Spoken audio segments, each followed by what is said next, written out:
You are watching the fusion of Spanish with StarCraft 2 in English. Welcome to Fubsy Gamer.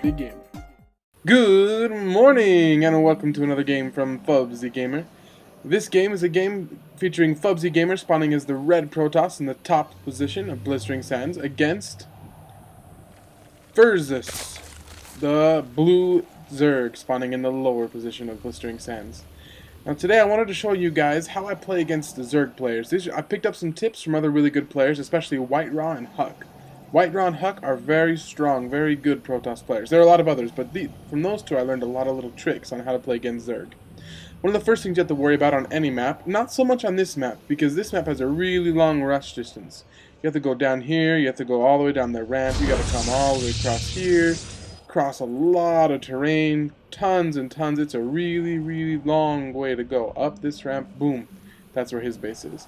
It takes a long time to run there, but even when that happens, you still want to be careful. I always watch out for the 6 pool, or the 8 pool, or really fast Zerglings running up into your base. Now, as a Terran, you just wall off 2 supply depots in the barracks, but as a Protoss, what I like to do is put my pylon here in the corner, put a gateway here, and then what you're going to see is you're going to see me put a zealot or 2 right there. And I put them there and I put hold position. And that way those guys make an effective wall so that no Zerglings can run up it. I always do that against Zerg because there are just too many people who rush you. Boom, boom, boom, boom, boom, and all of a sudden they're in your base and they're taking you out. Anyways, so here I am, so it looks like it's a pretty standard build. I went from my pylon to gateway. Straight after the gateway, I went for my assimilator. Looking at my opponent, looks like he sent out one overlord to come check out my base, another overlord going this way, probably to check out this gold up here to see if and when I take it. In his base, he looks like he went for a little bit later spawning pool. Looks like he has, well, he probably went for a 14 or a 15 because he got the spawning pool and he got the extractor at about the same time. The extractor's going to finish first. This is really good because that way he can start getting his gas and maybe get a quick upgrade for his Zerglings to get speed, or maybe he can get roaches or even go to Hydralisks or something like that. Go back up to Fubsy and it looks like, yep, I'm just about to get my first zealot out. Look at this rally point. I have my rally point set 1 back here, boom, and then bounce him up to there. Set him to hold position, maybe. I don't. I'm pretty sure I do. Maybe not.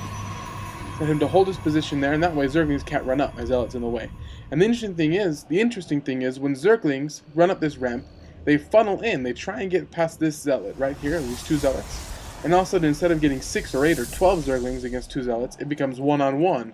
Then those Zerglings die, and it becomes 1-on-1 and 1-on-1.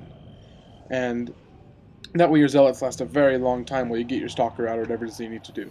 So I'm taking my second gas now, and it looks like this overlord is scouting this out. This is probably why my opponent didn't send out his Zerglings to come up and run up my ramp. You can see he's got some Zerglings, but they're not going to come up my ramp during this game because his overlord is checking this out, and he sees that this is a wall that he's not going to get through.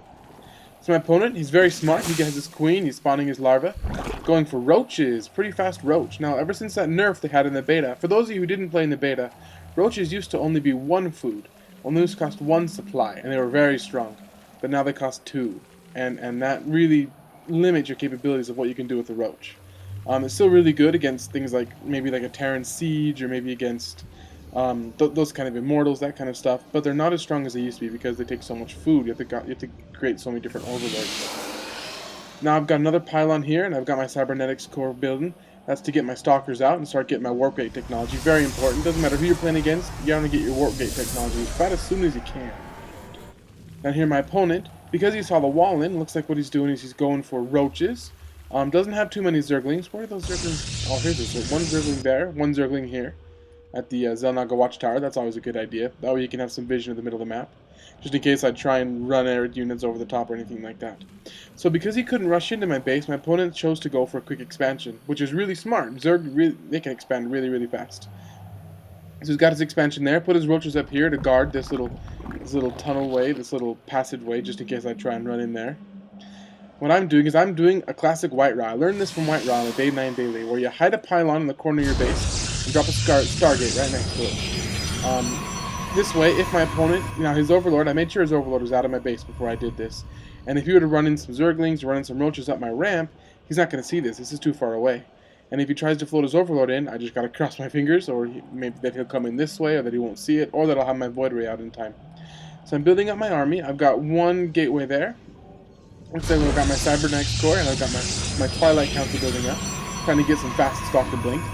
Same time, my opponent looks like he's going for a quick hatch, not a quick, but he's morphing his hatchery into his lair. He's got his queen spawning larvae. Got roaches. He's got zerglings. Doesn't have his zergling speed increase. Doesn't have any roaches increase either. Got some roaches patrolling right around here.